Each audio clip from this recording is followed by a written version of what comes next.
নরেন্দ্র মোদী ভারতের মসনদে বসার সময় বেশ আলোচিত ছিল নেইবারহুড ফার্স্ট নীতি, যার মূল কথা ভৌগোলিকভাবে যারা দূরে তাদের চেয়ে নিকটতম প্রতিবেশী রাষ্ট্রগুলোর সঙ্গে সম্পর্ককে ভারত বেশি গুরুত্ব দেবে। কিন্তু ভারতের সম্পর্ক প্রতিবেশী দেশগুলোর সঙ্গে একদমই ভালো নয়। বলা হচ্ছে নরেন্দ্র মোদী সরকারের উগ্র হিন্দুত্ববাদী নীতির কারণে ভারতের একের পর এক শত্রুতে পরিণত হয়েছে প্রতিবেশী দেশগুলো।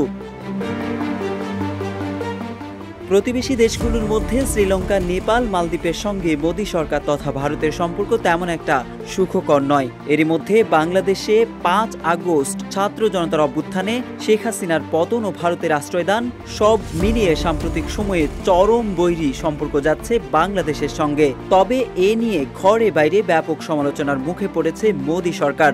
সচেতন ভারতীয়দের মধ্যে এ নিয়ে ব্যাপক ক্ষোভ দেখা দিয়েছে।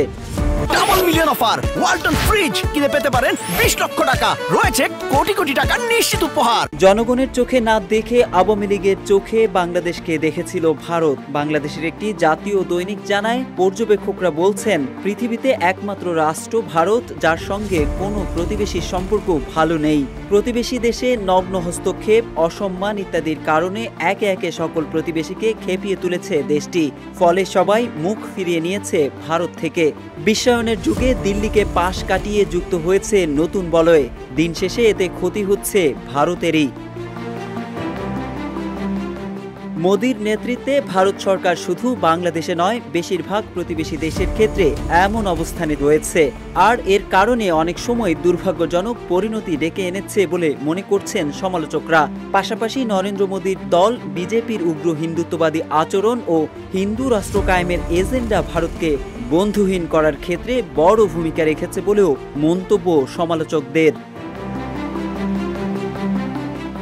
এদিকে সাম্প্রতিক বাংলাদেশ ও ভারতের মধ্যকার বিবদমান ইস্যুতে গণমাধ্যম ও সোশ্যাল মিডিয়ায় ভারতীয় কলামিস্ট, সাংবাদিক, রাজনৈতিক বিশ্লেষক, অ্যাক্টিভিস্টদের খোদ ভারতের একচোখা নীতির সমালোচনা করতে দেখা গেছে।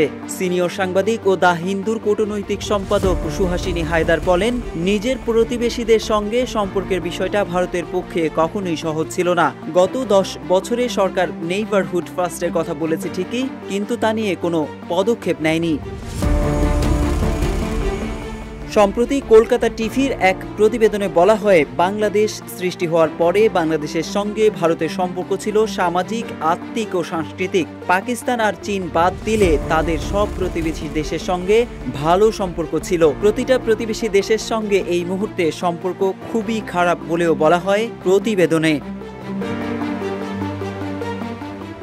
সম্প্রতি ভারত কেমন প্রতিবেশী শীর্ষক ঠিকানায় খালেদ মহিউদ্দিন অনুষ্ঠানে ভারতীয় লেখক ও সাংবাদিক অর্ক ভাদুরী বলেন, তাদেরকে অবশ্যই বাংলাদেশ, নেপাল, ভুটান, শ্রীলঙ্কার সার্বভৌমত্বকে সম্মান করতে হবে।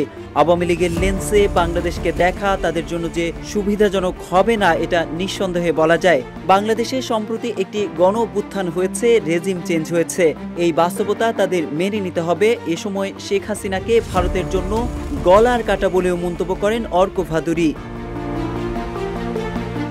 এদিকে মালদ্বীপের নতুন প্রেসিডেন্ট মোহাম্মদ মুইজ্জুর নির্বাচনী স্লোগানই ছিল ইন্ডিয়া আউট।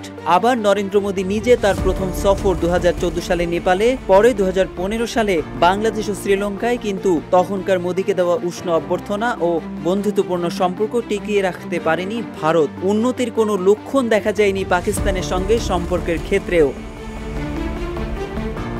2020 সালে নেপালের প্রধানমন্ত্রী অভিযোগ করেছিলেন নেপালের অভ্যন্তরীণ বিষয়ে ভারতের হস্তক্ষেপের, যে ভুটান সামরিক, বৈদেশিক ও অর্থনৈতিক বিষয়ে ভারতের উপর নির্ভরশীল, তাদের সঙ্গেও সম্পর্ক খারাপ ভারতের।